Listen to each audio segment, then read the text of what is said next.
babalik muli ang inyong kangani. Dahil may work ngani po si Mami, ay nagpaiwan muna sa bahay. Etong si Daddy. Naisipan ngani po ni Daddy nalinisan ang rep. Dahil pag hindi ito nalinis, Ay, hindi naman nasisira. nagagalit lang ang mga misis. Aray ka.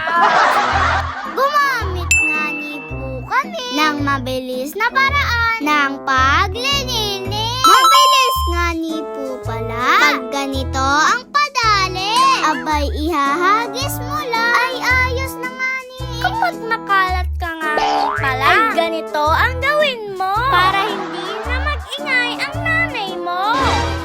Oo, ay pagkakadami naman. Ito naman po, si Daddy magta-try. Ililipat niya doon ang mga sinampay. O, diba? Ang galing nga ni.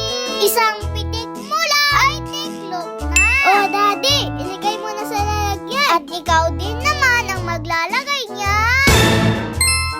Aray ka. Hanggang sa muli, mga kangani. Paalam! Goma, dede lumabas.